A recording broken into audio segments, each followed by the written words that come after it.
ما هي الذنوب والخطا سر الله المكنون در الله المخزون عالم ما كان وما يكون نور الأفئدة والعيون سرور القلب المحزون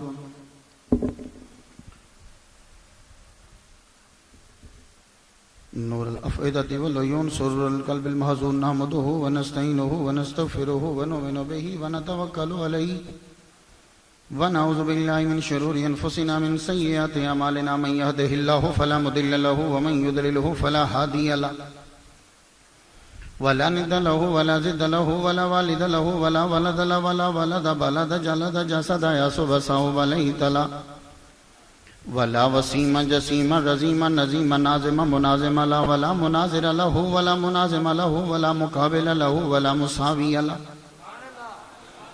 ولا جسيم جسم جسم جسم لا ولا قسيم قسم قسم قسم لا ولا فريق فرق فرق لا ولا مسيل مثل مثال لا ونشهد أن لا إله إلا الله وأن ربوبيته وملوكيته وملكه وملكه وملكه وشمسه وقمره وأرضه وسموه وسماءه وحده مورا ومبرا ومنزه ومولى بالجلال وحده من يشرك به في ذاته وعاداته وحياته وصفاته ونوانه وكلامه متفردا متبكرا متنبرا متنصرا وعليه اللعنة والوبال ونشهد أن سيدنا وسيد ساداتنا وسيد ركعاتنا وسيد جماعتنا وسيد لطافاتنا ونورنا ونور ديننا ونور دنيانا ونور آخرنا ونور صدورنا ونور قبورنا وجميلنا وأجملنا وشفيقنا وأشفقنا وكريمنا وأكرمنا ورفيقنا وأرفقنا وأميمنا وياممنا وغوثنا ومغيثنا وغيثنا وغياثنا وعوننا ومعيننا وعيننا وعياننا وملجانا وماوانا ومولانا محمدا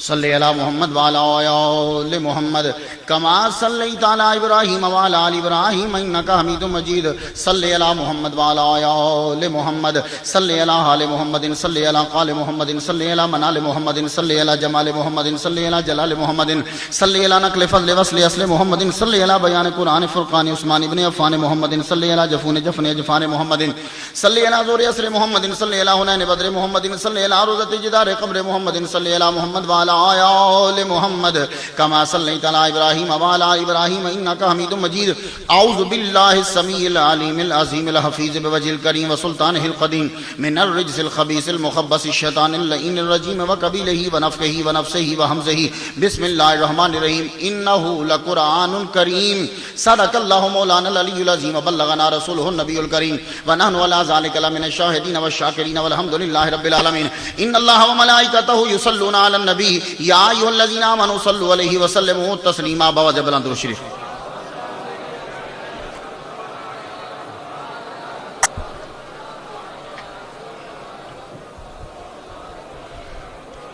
گرامی قدر واجب الاحترام بزرگوں نوجوان بھائیوں عزیز بچوں اللہ تبارک و تعالی جل شانہ کا لاکھ لاکھ شکر ہے کہ جس نے ہمیں اشرف المخلوقات انسان پیدا فرمایا اشرف المخلوقات انسان پیدا فرما کے اپنے پیارے محبوب طالب و مطلوب آقا نامدار مدنی تاجدار تاجدار عرب و عجم فخر بنی آدم و آدم ہادی و سبل خیر رسول احمد مجتبی محمد مصطفیٰ صلی اللہ علیہ وسلم کی امت سے پیدا فرمایا پچھلے جمعے کا خلاصہ کہ حضور صلی اللہ علیہ وآلہ وسلم کی سنتوں پر بغیر ان کی محبت کے عمل کرنے کا نام اطاعت نہیں ہے پوری دنیا کو چیلنج کر دو کہ سنو حضور نے جو کیا اگر وہ تم نبی کی محبت میں ڈوب کے نہیں کرتے تو تمہیں ثواب نہیں ہوگا میں نے قرآن سے تمہیں 3 دلیلیں دی کہ انہوں نے آ کے کہا کہ ہم اللہ کو مانتے ہیں اللہ نے کہا مومن نہیں ہیں انہوں نے کہا ہم آخرت کو مانتے ہیں اللہ نے کہا مومن نہیں ہیں انہوں نے آ کے کہا تو اللہ کا رسول ہے اللہ نے کہا جھوٹ بولتے ہیں پوری دنیا کو چیلنج کر دو کہ جتنی مرضی تم سنتیں اپنا لو اگر نبی کی محبت نہیں ہے تو اس کا نام اتباع نہیں ہے اتباع وہ ہے کہ ہر کام کرنا جو اعمال مقدسہ ہیں جو نبی کی سنن میں شامل ہیں لیکن کرنا تب جب وہ حضور کی محبت میں ڈوب چکا ہو یہ یاد رکھیے یہ خلاصہ آج کی گفتگو میں تھوڑی سی آگے بڑھانا چاہتا ہوں اس پہ پھر میں نے آپ کو دلائل دیے کہ صحابہ کرام کس طرح محبت کرتے تھے ان کی علامات آپ کو بتلائیں آج کی میں نے ایک آیت پڑھی ہے میری گفتگو بڑے غور سے سننا انہو لقرآن کریم سورہ حدید ہے 27واں پارہ ورس نمبر 77 انہو لقرآن کریم، قرآن کریم ہے۔ بسم اللہ الرحمن الرحیم۔ ایک اور جگہ پہ رب نے کہا یا ایھا الانسان ما غرک بربک الکریم، ہمارا رب بھی کریم ہے۔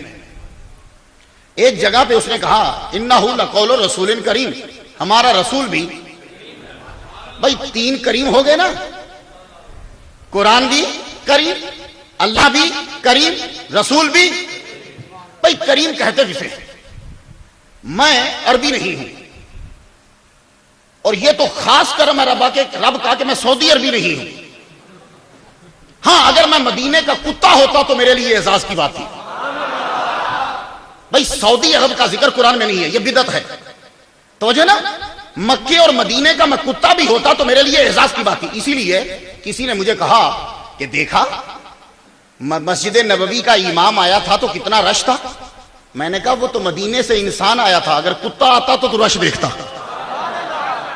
وہ تو انسان آیا تھا، مدینے کے در کا کوئی کتا بھی آتا تو دیوانوں کا رش دیکھتا۔ تجھے معلوم نہیں کہ عشق کیا ہے۔ چلیے، خدا بھی کریم، رسول بھی کریم، قرآن بھی کریم، یہ تینوں کریم ہیں، لیکن انگلش کے کریم نہیں، یہ عربی ہے۔ اب کریم کا ترجمہ جاننے کے لیے ہمیں لغات کا سہارا لینا پڑے گا۔ بھئی کریم کسے کہتے ہیں؟ اکثر آپ لوگوں نے لفظ سنا اور آپ لفظ کو یوز کرتے ہو کریم۔ مجھے تاج العروس میں جانا پڑے گا، بھئی بڑی اتھینٹک اور فیبولر لغت ڈکشنری ہے۔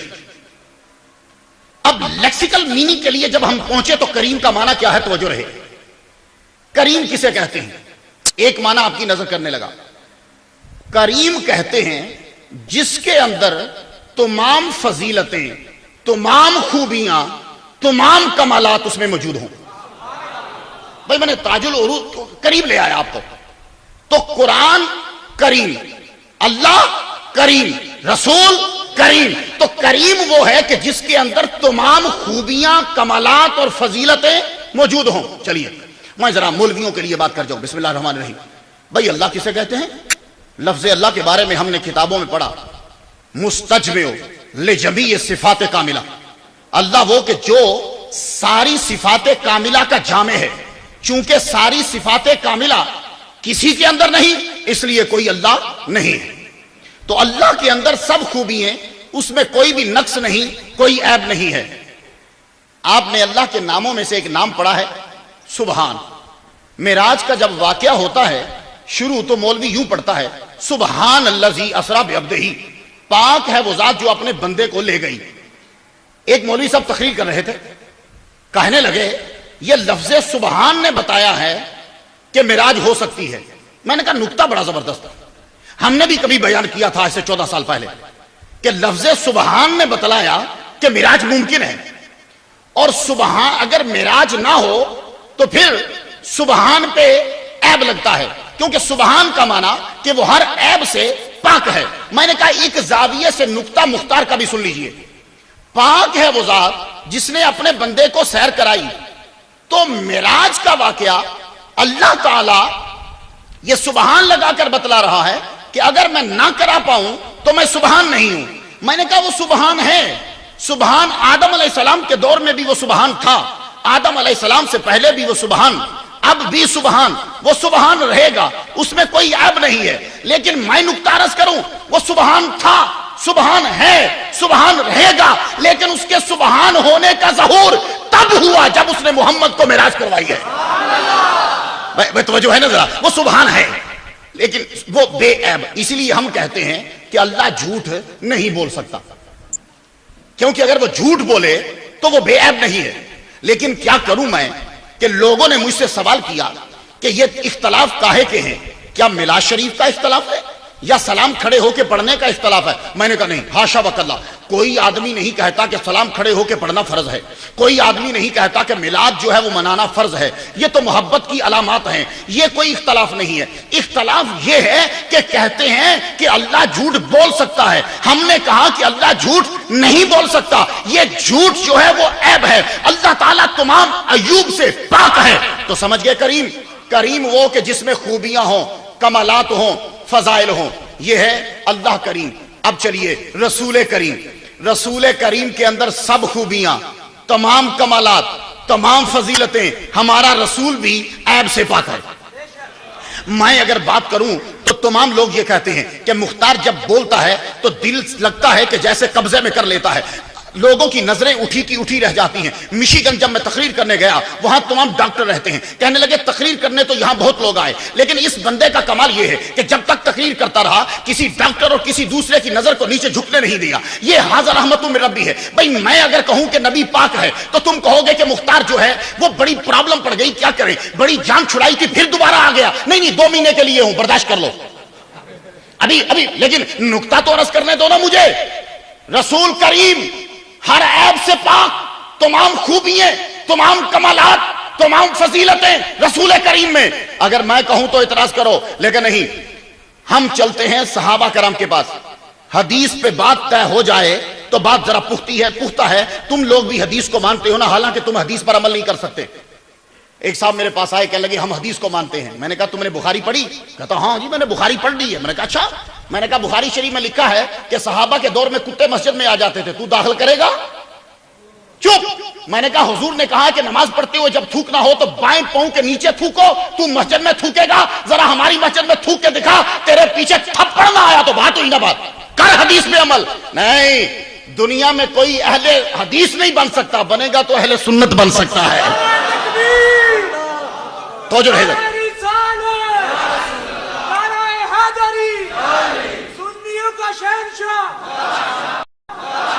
کیونکہ حدیث تو یہ بھی ہے کہ نبی نے 11 شادیاں کی، تو ذرا کر کے دکھا۔ حدیث تو یہ بھی ہے کہ کتے مسجد میں آئے، ذرا داخل کر کے دکھا۔ حدیث تو یہ بھی ہے کہ ایک آدمی نے محراب میں پیشاب کیا، ذرا کر کے دکھا۔ حدیث، اہل حدیث کوئی نہیں بن سکے گا، بنے گا تو اہل سنت بنے گا۔ اسی لیے لوگوں کو گمراہ مت کرو۔ اب ان کو پتا چل گیا ہے کہ تم حدیث پہ عمل نہیں کرتے، تم اپنی ڈیزائر پہ عمل کرتے ہو، ایمبیشن پہ عمل کرتے ہو، اپنی ول پہ عمل کرتے ہو، اور اپنی خواہشات کے مطابق حدیثوں کو ڈھال لیتے ہو۔ چلیے میں اگر کہوں کہ نبی عیب سے پاک ہے تو تم اعتراض کرو گے۔ میں چلا صحابی کے پاس۔ صحابی وہ ہیں جو نبی کے نعت خواں ہیں، اور نعت خواں بھی عام نہیں ہیں، وہ ہیں کہ جن کے بارے میں حضور نے کہا اے اللہ جبرائیل کو کہہ کے اس کی مدد کرے۔ حضور صلی اللہ علیہ وسلم اپنی نعت خود سننے لگے، بڑا مزہ کرتے ہمیں، کہتے ہیں کہ تم جلسوں سے پہلے نعت پڑھتے ہو۔ میں نے کہا اللہ کے بندے تیرے جلسے کب شروع ہوئے؟ 150 سال سے پہلے تو تیرا وجود نہیں تھا، 150 سال ہوئے تو تو پیدا ہوا۔ میں تجھے نعتوں کا وجود بتا دوں، سن، نعت کا وجود تب کا ہے کہ جب تو نہیں پیدا ہوا۔ بتا تیرے شریعت محمدی کے احکامات کب اترے؟ مکے کے بعد موسٹلی اترے، جب حضور مدینہ میں گئے۔ لیکن نعتوں کا سلسلہ کب سے شروع ہے؟ اگر قرآن پڑھنے کی توفیق ہو جائے تو 3 پارے کا آخری رکوع پڑھ لینا۔ وَإِذْ أَخَذَ اللَّهُ مِيثَاقَ النَّبِيِّينَ لَمَا آتَيْتُكُم مِّن كِتَابٍ وَحِكْمَةٍ ثُمَّ جَاءَكُمْ رَسُولٌ مُصَدِّقٌ لِّمَا مَعَكُمْ لَتُؤْمِنُنَّ بِهِ وَلَتَنصُرُنَّهُ۔ یہ لَتُؤْمِنُنَّ اور وَلَتَنصُرُنَّ کا ہے، یہی تو ہے وَلَتَنصُرُنَّ، یہی تو ہے کہ اے نبیوں اپنے اپنے ادوار میں میرے محمد کی تعریف کرتے رہنا۔ تو تعریف کرنا نبی کی یہی تو نعت ہے۔ ابھی تیرے جلسے شروع نہیں ہوئے، ابھی تیری شریعت جو تیرے پاس آئی ابھی اتری نہیں، لیکن نبی کی نعتیں پہلے سے شروع ہیں۔ تو جب تیری شریعت سے پہلے نعتیں ہیں تو تیرے جلسے سے پہلے نعت کیوں نہیں ہوتی؟ تیرے جلسے سے پہلے نعت کیوں نہیں ہوتی؟ نعتیں ہیں، یہ نعتوں سے پیچھا تو نہیں چھڑائے گا۔ جب قیامت کو پہنچے گا نا تو تیرا تو دل کرے گا کہ شاید میں جنت میں گھس جاؤں، وہاں فرشتے رب نے اسپیشلی رکھے ہیں، تجھے گھسنے نہیں دیں گے۔ پہلے نبی کی نعت سن، پھر کوئی تیرا فیصلہ ہوگا۔ میں قرآن کی آیت پڑھ دوں، بسم اللہ الرحمن الرحیم۔ رب تعالیٰ نے کہا عصا یب عصا کا رب کا مقام محمودہ۔ مولوی اس عصا کو شک نہ سمجھیں، جب رب کہے تو یقین ہوتا ہے۔ عصا یب عصا کا رب کا مقام محمودہ، اے محمد ہم تمہیں مقام محمود عطا کریں گے۔ اور حضور نے کہا کہ لوائے حمد میرے ہاتھ میں ہوگا، یعنی تعریف کا جھنڈا نبی کے ہاتھ میں، تعریف کی جگہ نبی کے پاس، اور خود وہ محمد اس دن تمام لوگوں کو جمع کر کے، اپنے اور بیگانوں کو جمع کر کے کہے گا آؤ آج میرے نبی کی نعت سنو، اور نعتوں کے منکرو اب سنو نبی کی نعت اور بتلاؤ کوئی نبی اس وقت محشر میں ایسا ہے جو محمد کی تعریف نہیں کر رہا؟ اللہ اکبر۔ تم نعتوں سے نکلو گے نہیں، کہاں بھاگو گے؟ بھاگتے چلے جاؤ۔ جب بھی بھاگو گے تو محشر تک پہنچو گے، حشر میں آگے بھی نعت ہو رہی ہوگی۔ تو حضور نے کہا میری نعت پڑھو۔ میرے جملے سننا ذرا۔ حضرت حسان کو منبر پہ بٹھایا، میرے نبی نیچے بیٹھے۔ کہا ہے حسان جو تو نے میری شان میں نعت کہی ہے وہ ذرا بولو۔ اب اس نعت کے جملے سننا، تمہیں زبانی یاد ہے لیکن مختار جیسے بولتا ہے نا ذرا لطف دوبالا ہوگا۔ کیا کہنے لگے؟ کہتے ہیں یا رسول اللہ اب سرکار سامنے ہو تو نعت کا مزہ بھی جدا ہے. وَأَحْسَنُ مِنْكَ لَمْ تَرَ قَطُّ عَيْنِي, میری آنکھوں نے تجھ جیسا حسین کبھی نہیں دیکھا. یہ لم سمجھتے ہو نا, یہ تارا پہ جب داخل ہوا تو کیا کر دیا اس نے, ماضی بنا دی. کبھی میری آنکھوں نے دیکھا نہیں ہے.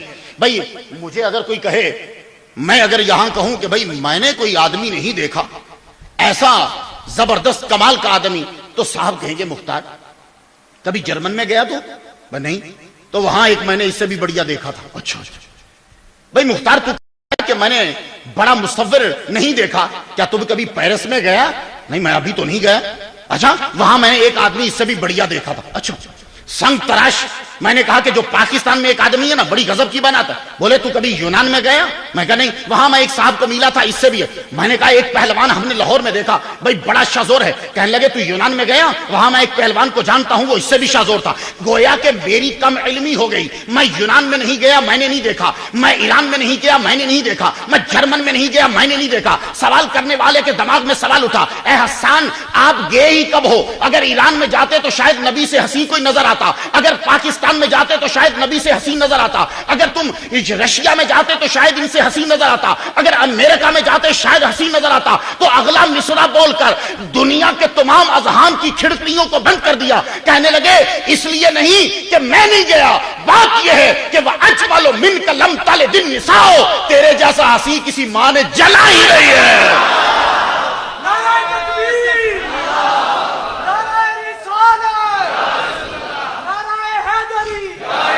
توجہ, ابھی میں نے کیا کہا تھا کہ حضور کریم ہیں.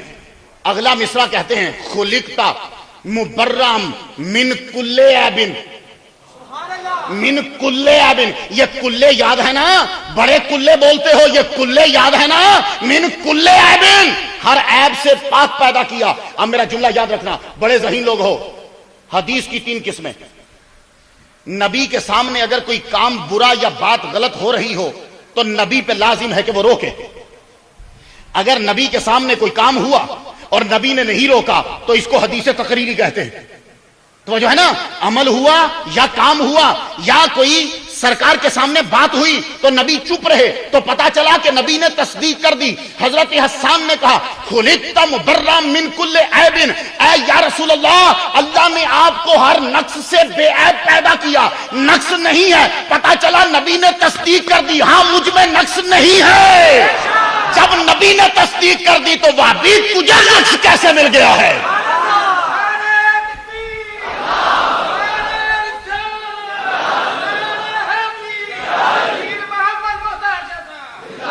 مجھے جواب دے, مجھے جواب دے. نبی پہ لازم تھا کہ نہ روکتا کہ نہیں بھائی مجھ میں عیب ہے؟ نبی چپ رہا, تصدیق کر دی یہ حدیث ہے. کدھر گئی تیری حدیثیں؟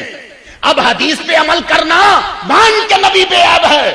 اگر نہیں مانتا تو تو حدیث پہ عمل نہیں کر رہا, اپنی ڈیزائر پہ عمل کر رہا ہے. اگلا جملہ غضب ڈھا گیا, کأنک قد خلقت کما تشاء, مجھے تو یوں لگتا ہے کہ جیسے تو چاہتا گیا رب تجھے ویسے بناتا گیا.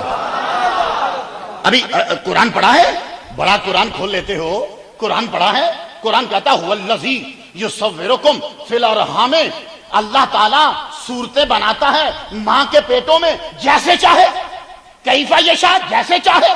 تو میری صورت بنائی جیسے اس نے چاہا, آپ کی صورت بنائی جیسے اس نے چاہا, سب کی صورتیں بنائی جیسے اس نے چاہا. لیکن نبی کے سامنے بول کے صحابی نے اور حضور نے چپ کر کے ثابت کر دیا کہ دیکھو میں بنا تو رب نے چاہا, وہ بنا تو رب نے چاہا, سب بنے تو رب نے چاہا. لیکن نبی کے وقت اصول بدل گیا, جیسے محمد چاہتا گیا رب ویسا بناتا گیا ہے. بھئی خبر ہے کہاں گئی تیری حدیثیں؟ کیوں ان نوجوانوں کو گمراہ کرتے ہو؟ سمجھتے ہو کہ ان میں نالج نہیں ہے, یہ تمہارے باپ لگتے ہیں. توجہ ہے ذرا, یہ سب سمجھتے ہیں. حضور بے عیب, کریم سمجھ میں آ گیا نا, ساری فضیلتیں ساری بھلائیاں حضور میں. اب میں قرآن میں لے جاؤں, کیا کروں, لوگ سمجھتے نہیں. سورہ نجم میں لے گیا. سورہ نجم میں جب میں لے کے گیا تو میرے سامعین ٹھہرے ایک جگہ پہ, کہنے لگے والنجم اذا ہوا ما دل صاحبکم وما غوی. بھائی یہ کبھی ترجمہ پڑھا ہے؟ ترجمہ پڑھ لے, آباسا بتا واللہ کو چھوڑ دے, ورنہ کیوں ٹی وی جب تو بیٹھا ہوگا تیرے اوپر بجلی گر جائے گی. آباسا بتا واللہ چھوڑ دے اور کلہ اقولو بھی چھوڑ دے. یہ ذرا پڑھ, کیا کہا؟ ما دل صاحبکم وما غوی. رب کیا کہتا ہے؟ تمہارا صاحب نہ کبھی گمراہ ہوا ہے اور نہ کبھی بھٹکا ہے. ما دلہ کبھی گمراہ نہیں ہوا. ما سمجھتے ہو نا، اور دلہ ماضی ہے. ما دلہ کبھی گمراہ نہیں ہوا. یہ کبھی کیا ہوتا ہے؟ کون کہہ رہا ہے؟ اللہ کہہ رہا ہے، میں نہیں کہہ رہا. نہ مولوی کہہ رہا ہے، نہ مفکر کہہ رہا ہے، نہ محدث کہہ رہا ہے، کوئی نہیں کہہ رہا. کون کہہ رہا ہے؟ اللہ کہہ رہا ہے. یہ کبھی گمراہ نہیں ہوا. یہ کبھی کا جملہ کون کہہ رہا ہے؟ اللہ. میں ذرا مثال بتلا دوں، بات سمجھ میں آ جائے. سرمد صاحب سے کوئی پوچھے مختار کیسا آدمی ہے، بولیں گے میں اس کو 90 سے جانتا ہوں. اچھا 90 سے لے کے اب تک کا تو میں گارنٹی دیتا ہوں، اس سے پہلے میں نہیں جانتا. 90 سے اب تک یہ مجھے 90 کو جانتا. اس کے بعد آگے چلتے رہے 91 92 93 94 ان سے پھر رہی شناسائی رہی. یہ مجھے 90. چلیے میرے استاد کے پاس، میرے استاد محترم مفتی محمد حسین نعیمی صاحب، سرفراز نعیمی الازہری صاحب. بھائی مختار کو کب سے جانتے؟ بولے 80 سے جانتے. میں وہاں 80 میں پہنچا تھا جامعہ نعیمیہ سے، میں 88 میں آیا. وہ بولیں گے 80 سے اسے جانتے ہیں. اچھا آدمی، ہر کلاس میں اول آتا. چلیے جن سے ابھی مجھے خلافت ملی، شیخ الاسلام مدنی میاں مدثل والی، خلیفہ مجاز، سجادہ نشین، آستانہ عالیہ کچوچا شریف انڈیا، امریکہ میں انہوں نے مجھے خلافت دی اور وہ خلافت نامہ بھی دیا مہر لگا کے اور سائن کر کے. ان سے کوئی پوچھے بھائی مختار کیسا آدمی؟ بولے میں اس کو 2001 سے جانتا ہوں. بات کو کچھ سمجھ گئے نا؟ اب چلیے میرے باپ کے پاس پہنچا کوئی، میری والدہ کے پاس پہنچا، کیسا آدمی ہے؟ تو میری ماں اب گواہی دے گی جب سے میں پیدا ہوا ہوں. میں توجہ ہے نا ذرا. سرمد صاحب نے 90 سے بیڑا اٹھایا، میرے استاد نے 80 سے بیڑا اٹھایا، میری ماں نے میری پیدائش سے بیڑا اٹھایا. اب بھائی جو جب سے جانتا ہے تب سے بتائے گا کہ یہ ٹھیک ہے. اب بتلاؤ رب کب سے ہے؟ جب سے وہ ہے. کہتا ہے مات اللہ صاحبکم، یہ کبھی بھی گمراہ. میں تیری مانوں یا رب کی مانوں؟ بس جملے دماغ میں یاد رکھ لو، ورنہ بڑے بڑے ڈاکو ہیں. لوگ تو پیسے لوٹتے ہیں، یہ ایمان لوٹتے ہیں. توجہ رہے ذرا. تو نبی بے عیب، نبی بے عیب. آگے چلیے. اللہ بھی کریم، رسول بھی کریم. اب آ جائیے قرآن کریم. یہ کریم سمجھ گئے جس میں ساری فضیلتیں اور ساری بھلائیاں ہوں. تو قرآن کے اندر فضیلتیں اور بھلائیاں کتنی ہیں؟ میں اب قرآن پڑھنے لگا. بسم اللہ الرحمن الرحیم. قرآن کا میں نے دوسرا پارہ کھول لیا، آیت نمبر 185. شہر رمضان الذی انزل فیہ القرآن ھدی للناس وبینات من الھدی والفرقان. بھئی یہ قرآن کیا ہے؟ ہدایت ہے لوگوں کے لیے. اس میں سب لوگ شامل ہیں، یہودی، عیسائی، مجوسی، سارے مسلمان، یہ سب کے لیے ہدایت ہے. کون سی؟ دنیا کی، آخرت کی بات نہیں کر رہا. والفرقان، قرآن فرقان ہے، قرآن ہدایت. گفتگو ہماری آگے بڑھ گئی. بسم اللہ الرحمن الرحیم. قرآن نے ایک جگہ پہ جا کے کہا سورہ یونس کے اندر، الف لام را تلک آیات الکتاب الحکیم. قرآن حکیم ہے، قرآن حکیم ہے، اس میں حکمت کی بات ہے. سورہ یوسف پہ چلیے. بسم اللہ الرحمن الرحیم. پہلی آیت، الف لام را تلک آیات الکتاب المبین. یہ قرآن جو ہے یہ مبین ہے، کہ قرآن مبین ہے. آگے چلیے. بسم اللہ الرحمن الرحیم. قرآن نے پھر آگے جا کے کہا سورہ نحل کے اندر، آیت نمبر 89، وَنَزَّلْنَا عَلَيْكَ الْكِتَابَ تِبْيَانًا لِكُلِّ شَيْءٍ وَهُدًى وَرَحْمَةً وَبُشْرَى لِلْمُسْلِمِينَ. اس قرآن میں ہدایت ہے، تبیان ہے، رحمت ہے، بشارت ہے. بھائی خوبیاں ذہن میں آ رہی ہیں؟ آگے چلیے. قرآن مجید پھر ایک جگہ بولا، بسم اللہ الرحمن الرحیم. قرآن کہنے لگا وَنُنَزِّلُ مِنَ الْقُرْآنِ مَا هُوَ شِفَاءٌ. قرآن میں شفا ہے. بھئی خوبیاں سمجھ رہے ہو نا؟ قرآن آگے چلا. بسم اللہ الرحمن الرحیم. قرآن نے جا کے کہا وَهَذَا کتاب مصدق.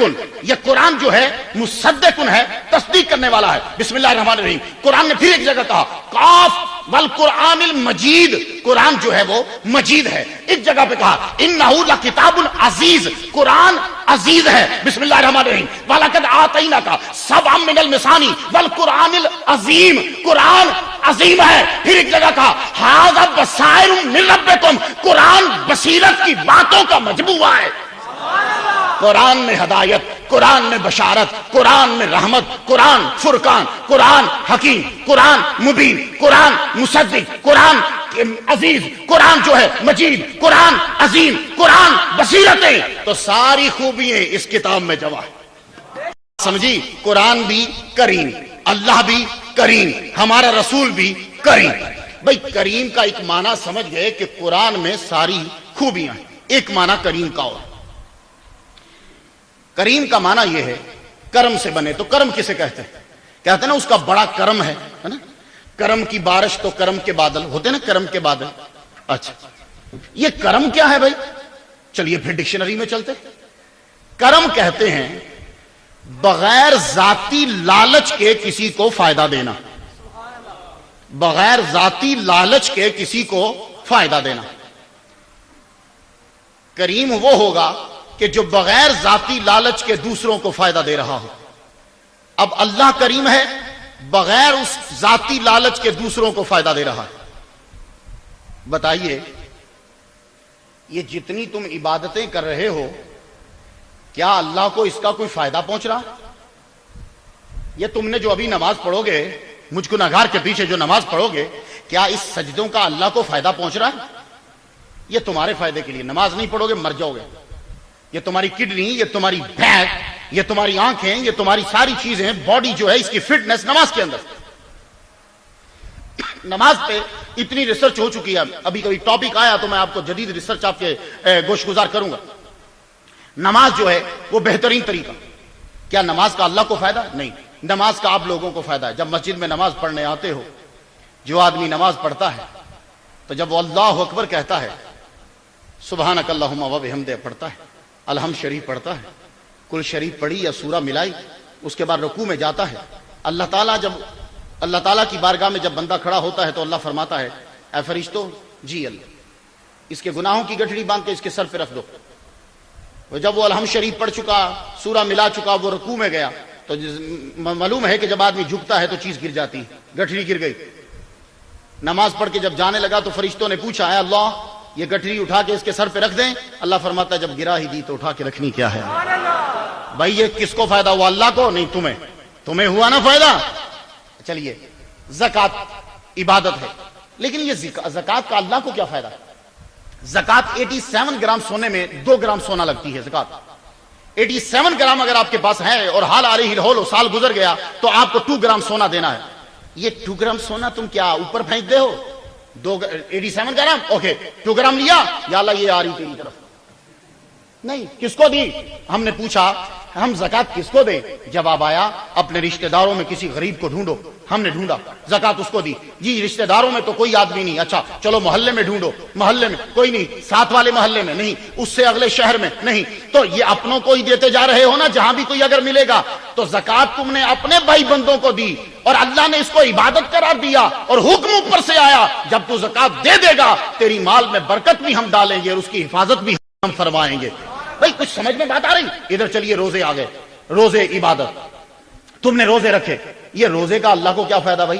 چلو روزے کا گھر والوں کو تو فائدہ ہو سکتا ہے کہ آپ بچوں نے روٹی کم کھائی ہے، لیکن بچے بھی بڑے ذہین ہیں. صبح 3 پراٹھے کھائیں گے، یہ روزہ رکھ رہے ہیں. پیالہ دہی کا چلے گا، 2 کپ چائے کے پیئیں گے کیونکہ دن کو نہیں ملنے. اور جو آدمی سگریٹ پیتا ہے وہ پوری ڈبی کے قریب پیے گا جب تک مولوی آ کے چپیڑ نہیں لگائے گا سگریٹ نہیں چھوڑے گا وہ.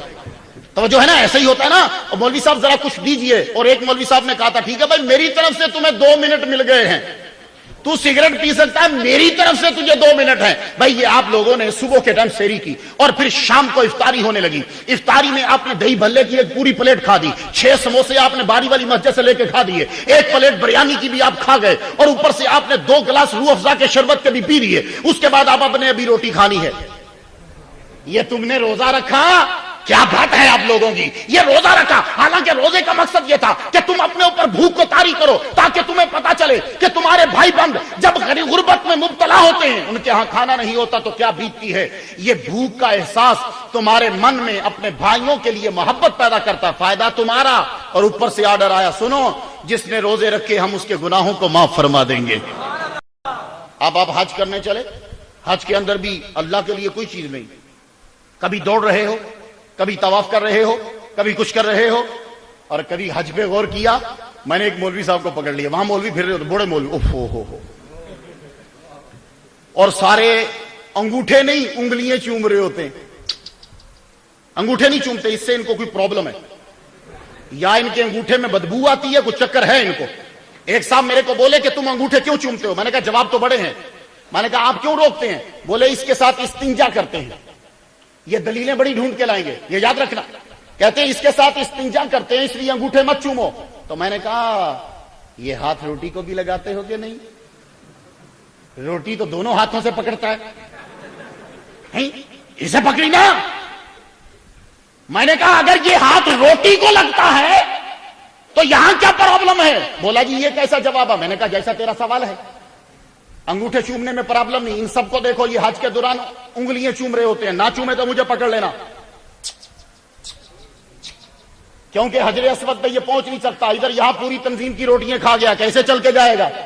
موٹا ہو چکا ہے، بندے کراس کر نہیں سکتا، دور سے ایسے کر رہا ہے۔ میں نے کہا مولوی یہ کیا رہا؟ What are you doing this time? میں نے I am kissing the fingers. Why are you kissing? You told me that it is a شرک، وائی آر یو کسنگ؟ بولا نہیں میں حجر اسود کو چوم رہا ہوں۔ میں نے کہا حجر اسود وہ ہے، تو یہاں ہے، کیسے چوم رہا ہے؟ یہ فلائنگ کس کیسے مار رہا ظالم؟ توجہ ہے ذرا، یہ فلائنگ کس کدھر مر گئی؟ تو بولتا تھا کہ مختار کہتا ہے انگوٹھے چومنا چاہیے ہے، اور تو بولا شرک، ابھی فلائنگ کس کیسے چلی؟ یہ کیا ہے؟ اگر نہ کرے تو میرے کو پکڑو۔ توجہ ہے، سوا مروا کی سائی کرنے گئے ہو، باغ ہے وہاں، پتھر۔ کعبے کا طواف کر رہے ہو، کیا وہاں مارکیٹ ہے؟ پتھر۔ توجہ ہے نا، پتھر۔ بھئی یہ پتھروں سے تو تم ہمیں کہتے تھے کہ شرک ہے، تو یہاں ہر جگہ پتھر، حجر اسود پتھر، مقام ابراہیم پتھر، سوا مروا پتھر، خانہ کعبہ پتھر۔ بھئی یہ کیا چکر ہے؟ پہلے بھی تو وہاں پتھر تھے نا، تو 360 جو پڑے تھے پتھر ہی تو تھے۔ تو جو رہے 360 بھی تو پتھر ہی تھے۔ اسلام کو تو سمجھا نہیں ہے، تیرے دماغ میں خلل ہو گیا، پرابلم پڑ گئی، اسلام کو سمجھا نہیں ہے۔ حج کرنے گئے، پتھروں کی تعظیم، مقام ابراہیم کی تعظیم، حجر اسود کی تعظیم، خانہ کعبہ کی تعظیم، صفا مروہ کی تعظیم، تمام کے تمام پتھر، نہ وہاں باغ ہے، نہ مارکیٹ ہے، نہ کوئی اور شے ہے، صرف پتھر ہیں، پتھروں کی تعظیم جاری ہے۔ اور ذرا آگے گزرے تو ایک اور پتھر، اس کو پکڑ کر پکڑے مار رہے ہیں، اور کچھ لوگ تو بڑے غصے میں آ گئے، شیطان کو مارنے لگے، گاڑی دی، جوتا پکڑا، میں نے بڑے بڑے جوتے دیکھے۔ ابھی تو شکر ہے کہ حضور کہہ گئے کہ کنکر اتنا ہونا چاہیے، ورنہ یہ یہاں سے بنا کے لے کے جاتا، بنا کے لے کے جاتا اور بنا کے مارتے۔ میں نے پوچھا کس کو مار رہے ہو؟ بولے شیطان کو۔ میں نے کہا وہ تو پتھر ہے، گفتگو ذرا ذہن میں رہے۔ میں نے کہا یہ تو پتھر ہے بھائی، یہ تو انہوں نے نیچے سے پلر کو سٹینڈ کیا، یہ تو پلر ہے، شیطان نہیں ہے۔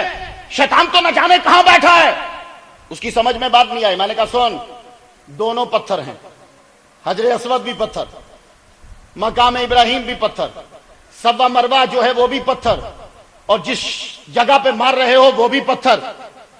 یہ دونوں اقسام کے پتھر ہو گئے نا، تو حاجی سمجھ جا کہ بات پتھروں کی نہیں ہے، دیکھنا یہ ہے کہ پتھروں پہ ٹھہرا کون تھا۔ ادھر شیطان ٹھہرا، وہ بری جگہ بن گئی، یہاں رحمان کے بندے ٹھہرے، اچھی جگہ بن گئی۔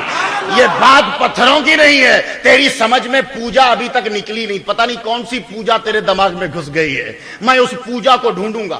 جیسے ڈاکٹر بولتے ہیں نا کہ گولی کھا کے شانتی کے ساتھ لیٹ جا، اور پھر شانتی کا باب مارتا ہے، اس کو شانتی کا باب مارتا ہے، یہ سمجھتا ہے کہ پوجا پتہ نہیں کس کو سمجھتے ہیں، پوجا دنیا میں کوئی نہیں کرتا۔ میں اس وقت کتنا مجمع ہے، اخباروں والوں نے کیا کیا لکھا، میں ایک چھوٹے سے بچے کو پکڑتا ہوں، اے میرے بیٹے، جب میں گیا تب تو چھوٹا سا تھا، مجھے اتنا بتا، کیا تو حضور کو پوجتا ہے؟ بولے گا نہیں۔ تو داتا صاحب کو پوجتا ہے؟ بولے گا نہیں۔ وہ بچہ ابھی پڑھا نہیں ہے لیکن بتا رہا ہے کہ ہم نہیں پوجتے۔ تو اللہ کے بندے، جب یہ عام بچہ تجھے بتا رہا ہے کہ ہم نہیں پوجتے، تو مولویوں پہ کیوں تھوپ رہا ہے ایسی بات؟ یہ سب لوگوں کو گمراہ کرنے کے لیے۔ اور ایک بات میں آپ کو بتلا دوں، تم جو چیز کرتے ہو وہ یہ کرتے ہیں۔ میں شکاگو میں تقریر کے لیے گیا، اسپیشلی دیوبند سے ایک صاحب تشریف لاتے ہیں تویز دینے کے لیے۔ میں نے کہا یہ تو پہلے شرک ہوتے تھے، اب کیسے جائز ہو گئے بھائی؟ کیا ڈالر کی وجہ سے تویز جائز ہو گیا ہے؟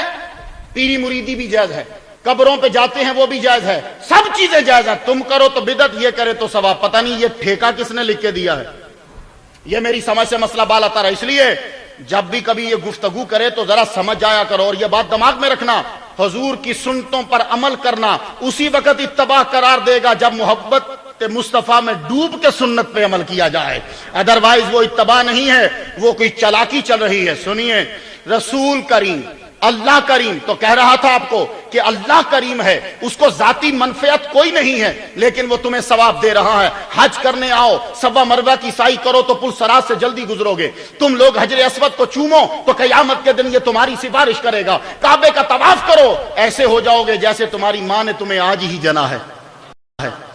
بھائی کریم سمجھ گئے؟ اب آ جائیے قرآن کریم پر، اس کو بھی ذاتی لالچ نہیں ہے، پوری دنیا کو فائدہ دے رہا ہے۔ مجھے سننے والے جانتے ہیں، میں ان لوگوں کی دلائل لاتا ہوں جو لوگ دشمن ہوتے ہیں۔ دشمن کی دلیل ذرا بھاری ہے، جادو وہ جو سر چڑھ کر بولے۔ ڈاکٹر ہاربرٹ نے کیا کہا لیکچر ان اسلام کے اندر؟ کہتا ہے کہ سنو، قرآن نے علم انسانی کی زبردست اصلاح کر دی اور تمام وحشیوں کو انسان بنا دیا۔ یہ قرآن کی تعریف کرتے ہوئے اور فائدہ بیان کر رہا، قرآن نے فائدہ دیا۔ ڈاکٹر موریس نے کیا کہا؟ کہنے لگا سنو، یہ قرآن تمام آسمانی کتب پہ فائق ہے، اور جب قرآن مل جائے تو کسی کتاب کی ضرورت نہیں ہے۔ یہ قرآن جو ہے علماء کے لیے علمی ذخیرہ ہے، شعراء کے لیے عروض کا مجموعہ ہے، یہ لغات کے شائقین کے لیے علم لغات ہے، ڈکشنری ہے۔ کہنے لگا یہ قرآن تمام علوم کا مجموعہ ہے۔ ڈاکٹر تھامس کے پاس چلتے ہیں، اس نے کیا غضب کی بات کی، کہنے لگا قرآن کے علم نے اپنے علم کے زور پر اور سچائی کے زور پر دنیا میں امن و سکون کو پیدا کر دیا ہے۔ یہ قرآن وہ کتاب ہے کہ جس نے دنیا کی کایا کو پلٹ دیا ہے، اس نے ظالموں کو عادل بنا دیا ہے، اس نے جاہلوں کو عالم بنا دیا ہے اور غافلوں کو عابد بنا دیا ہے۔ یہ قرآن وہ کتاب ہے جس نے ابو بکر صدیق جیسا منظم و مدبر پیدا کیا۔ یہ حضرت قرآن ہے کہ جس نے حضرت عمر جیسا حکمران پیدا کیا۔ یہ قرآن ہے کہ جس نے حضرت عثمان جیسا ماہر اقتصادیات پیدا کیا۔ یہ قرآن ہے کہ جس نے مولا علی جیسا چیف جسٹس پیدا کیا۔ یہ قرآن ہے کہ جس نے خالد بن ولید جیسا فیلڈ مارشل پیدا کیا ہے۔ یہ ایک کتاب پڑھ کر ایک یونیورسٹی سے 10 سال کے بعد جب لوگ نکلے تو پوری دنیا کا امام بن گئے۔ یہ ہے قرآن کا فائدہ اور ذاتی لالچ نہیں ہے۔ اب آ جاؤ، جب ہم قیامت کے دن جائیں گے، حضور فرماتے ہیں جو قرآن دیکھ کے پڑھتا ہے اس کو 2000 درجے ملتے ہیں، اور جو قرآن زبانی پڑھتا ہے اس کو 1000 ملتا ہے۔ توجہ ہے ذرا، یہ قرآن کا دورہ ثواب، دیکھ رہے، اس کو چومتے ہیں، صحابہ اسے چوم کے پڑھتے تھے، چوما، اور اس کو دیکھ کے پڑھ رہے ہیں۔ دیکھ کے پڑھنے کا ثواب زیادہ ہے، زبانی پڑھنے کا ثواب کم، کیونکہ دیکھنے میں دورہ ثواب ہو رہا ہے۔ چلیے، حضور فرماتے ہیں جب قیامت کا دن ہوگا، جس کے باپ نے اپنے بچے کو داخل کروایا، بیٹے نے ناظرہ قرآن پڑھا دیکھتے ہوئے، اللہ تعالیٰ اس کے گناہ معاف فرما دے گا۔ جس کے بیٹے نے ناظرہ قرآن پڑھا اور جس کے بیٹے نے قرآن زبانی پڑھا ہوگا، قیامت کے دن اس کو بلایا جائے گا۔ یہ عالم قرآن ہے، اسے بلاؤ، ذرا اس کو بلاؤ، اس کے سر پہ تاج رکھو۔ سر پہ تاج رکھا، اس کے بیٹے کو کہا جائے گا تو قرآن پڑھ۔ اس کا بیٹا قرآن کھولے گا، ادھر سے قرآن کو شروع کیا، الحمدللہ رب العالمین، اس کا ایک درجہ بڑھا دو، کس کا؟ حافظ کا نہیں، باپ کا۔ الرحمن الرحیم، اس کا دوسرا درجہ بڑھا دو۔ مالک یوم الدین، اس کا تیسرا درجہ بڑھا دو۔ ایاک نعبد و ایاک نستعین، اس کا آگے درجہ بڑھا دو۔ تو یہ قرآن کی آیات پڑھتا جائے گا اور باپ کے درجے جو ہے وہ بڑھتے جائیں گے۔ اور دوسری حدیث یہ ہے کہ جب اس کا قرآن ختم ہوگا تو کہا جائے گا قرآن پڑھ اور منازل کو طے کرتا جا، قرآن پڑھ، سیڑھیاں چڑھتا جا، اور جب قرآن ختم ہو جائے گا رب کہے گا جاؤ، ساری زمین جنت کی ہے حافظ، ہم نے تیرے نام لگا دی ہے۔ ذاتی منفعت نہیں ہے مگر تمہیں فائدہ یہ قرآن دے رہا ہے۔ تو دنیا والو، رسول کریم، اللہ کریم، قرآن کریم، یہ قرآن ایسی کتاب ہے کہ یہ میریکل ہے۔ عیسیٰ علیہ السلام کے مردے زندہ کرنا کوئی ایسا بڑا میریکل نہیں ہے۔ آپ میری بات سمجھ رہے ہیں؟ مردے زندہ کرنا کوئی بڑا میریکل نہیں ہے۔ کیوں؟ کیا عیسیٰ کے دور میں کسی نے دعویٰ کیا تھا کہ میں مردے زندہ کر سکتا ہوں؟ نہیں، کسی نے دعویٰ نہیں کیا تھا کہ میں مردے زندہ کر سکتا ہوں۔ جیسس نے مردے زندہ کیے، ٹھیک ہے، مردے زندہ کر ڈالے، لیکن مردوں میں پہلے جان ہوتی ہے تبھی تو زندہ کیے نا۔ حضرت حضور کا معجزہ دیکھیے، حضور کا معجزہ کمال کا معجزہ ہے، تمام معجزوں سے حاوی ہے۔ کہ ساری دنیا جو ہے جس دور میں آپ آئے اور جس قوم میں خاص طور پہ برادری میں اترے، وہ برادری جو ہے وہ دعویٰ یہ کرتی ہے کہ ہم اہل زباں ہیں۔ حضور صلی اللہ علیہ وآلہ وسلم نے ان کے سامنے قرآن کو پڑھا۔ قرآن کی ایک ایک آیت جو ہے وہ معجزہ۔ میں آج ایک نکتہ آپ کی نظر کرتا ہوں اور بڑے غور سے سنیے گا، یہ میں نے بھی پہلی دفعہ بیان کیا، اب آپ کی نظر کر رہا ہوں اور یقیناً آپ بڑے محظوظ ہوں گے۔ سورہ بقرہ دوسرا سپارہ شروع ہوتا ہے، اس کو ذرا غور سے پڑھنا۔ سَيَقُولُ السُّفَهَاءُ مِنَ النَّاسِ، ان قریب کہیں گے بے وقوف، کون؟ یہودی اور عیسائی کہیں گے، مشرکین کہیں گے لوگوں میں سے، کیا کہیں گے؟ مَا وَلَّاهُمْ عَنْ قِبْلَتِهِمُ الَّتِي، یہ اپنے اس قبلے سے جس پر یہ تھے کیوں پھر گئے؟ کہیں گے، کہا نہیں، کہیں۔ بھئی سین سمجھتے ہو نا کہ یقولو مضارعہ ہے، یقولو میں پریزنٹ بھی ہے اور فیوچر بھی ہے، لیکن جب اس میں لام لگ جائے تو پریزنٹ بنتا ہے، جب اس میں سین لگ جائے تو مضارعہ بن جاتا ہے۔ سَيَقُولُ، ان قریب کہیں گے۔ آپ کبھی کسی کے خلاف بات کر رہے ہو نا تو وہ آدمی اگر سن لے اور آپ اس کو بتا رہے ہیں دیکھو یہ ابھی یہ کام کرے گا، تو اگر پہلے پتا چل جائے تو چور چوری نہیں کرتا کہ بندے ذرا ٹرینڈ ہو گئے ہیں، ٹینشن ہو گئے، اب چوری نہیں کرنی۔ پہلے سے خبر ہو جائے تو آدمی وہ کام نہیں کرتا۔ تو قرآن کا چیلنج یہ ہے کہ میری ہر بات سچی ہے، اس کو جھوٹی کر کے دکھاؤ، سارا قرآن پھر غلط، سارا قرآن غلط تو رسالت نہیں صحیح، رسالت نہیں تو توحید بھی گئی۔ اب قرآن نے کیا کہا کہ ان قریب یہ کہیں گے کہ جس قبلے پہ تم تھے اس سے پھرے کیوں؟ تو چور کو پتا چل جائے نا کہ مالک کو پتا چل گیا، وہ ڈاکہ نہیں ڈالتا۔ اگر آپ کی مخبری ہو جائے کہ یہ جناب صاحب فلاں چیز ایئرپورٹ سے لے جا رہے ہیں تو آپ کو پتا چل جائے، آپ ایئرپورٹ پہ نہیں جائیں گے۔ اگر آپ کو پتا ہو کہ وہ آدمی جاگ رہا ہے، آپ اس پہ حملہ نہیں کریں گے کیونکہ آپ کو پہلے سے خبر ہو گئی ہے۔ تو تمہیں پہلے سے خبر ہو جائے تم کام نہیں کرتے۔ سارے عیسائیوں کو پتا چلا کہ قرآن کہتا ہے کہ ان قریب کہیں گے، چاہیے یہ تھا کہ عیسائی اکٹھے ہو جاتے، یہودی اکٹھے ہو جاتے، مشرک اکٹھے ہو جاتے، کہتے سنو قرآن نے یہ کہا ہے کہ تم کہو گے، تم چپ ہو جاؤ، مت کہنا تاکہ قرآن جھوٹا ہو جائے۔ لیکن کوئی بھی چپ رہ نہیں سکا، سب بولے، قرآن سچا ہو گیا۔ بھائی سمجھ رہے ہو نا کہ جو چیز ان کے قابو میں تھی وہ بھی قابو میں نہ رہ سکی۔ میں ذرا اور قریب سمجھا دوں، قرآن کی ایک آیت ہے فَالْيَوْمَ نُنَجِّيكَ بِبَدَنِكَ لِتَكُونَ لِمَنْ خَلْفَكَ آیَةً، اے فرعون ہم تیری لاش کو بچا کے رکھیں گے تاکہ آنے والوں کے لیے عبرت بن جائے۔ وہ فرعون کی لاش کس نے نکالی؟ رامسیس کی سر گرافٹن سمتھ نے، 3500 سال کے بعد اس کی لاش نکلی۔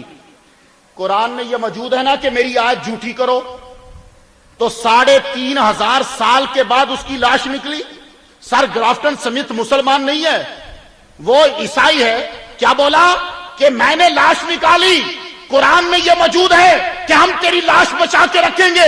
سر گرافٹن سمتھ کو چاہیے تھا لاش پکڑ کے آگ لگا دیتا، کہتا او مسلو ادھر آؤ، تم کہتے ہو کہ فرعون کی لاش اللہ کہتا ہے ہم بچا کے رکھیں گے، کدھر ہے اس کی لاش؟ لیکن خدا کی قسم 3500 سال کے بعد لاش ملی پر وہ جلا نہیں سکا۔ کیوں؟ قرآن کہہ چکا ہے، اور جو قرآن کہہ دے وہ ہو کے رہتا ہے، چاہے ساری دنیا اس کے مخالف ہو جائے۔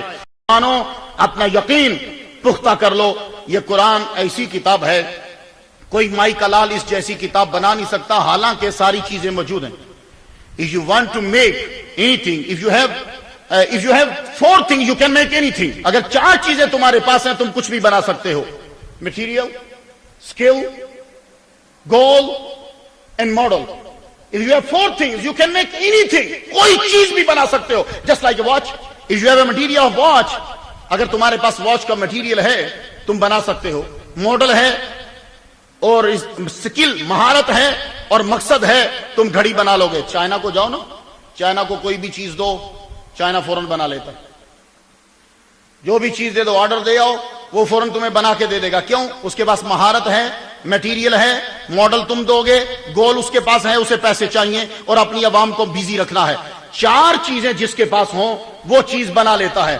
قرآن کی 4 چیزیں دنیا کے پاس ہیں، اس کا میٹیریل الف با تا سا، سکل عربی لوگ اس وقت دنیا میں موجود ہیں، ماڈل قرآن ان کے سامنے ہے، گول قرآن کی ایک آیت بناؤ، رسول بھی گیا توحید بھی گئی، لیکن چاروں چیزیں ہونے کے باوجود مائی کا لال قرآن نہیں بنا سکا، تو سمجھ جاؤ کہ یہ سب سے بڑا میریکل ہے، اس سے بڑا معجزہ دنیا میں نہیں ہے۔ تو مسلمانوں اس قرآن کو پڑھو، محمد مصطفیٰ صلی اللہ علیہ وسلم کی محبت کی اینک لگا کر دیکھو، پھر قرآن تم پر کتنی رحمت کی بارشیں جو ہیں وہ اللہ تعالیٰ کی طرف سے تمہاری جانب آتی ہیں، اور کتنا کرم ہوتا ہے۔ اللہ سے دعا ہے، اللہ تو کریم ہے اور قرآن کریم ہے، اس کریم کو اے کریم تو نے اپنے رسول کریم پہ نازل کیا، اس رسول کریم کا صدقہ ہم پہ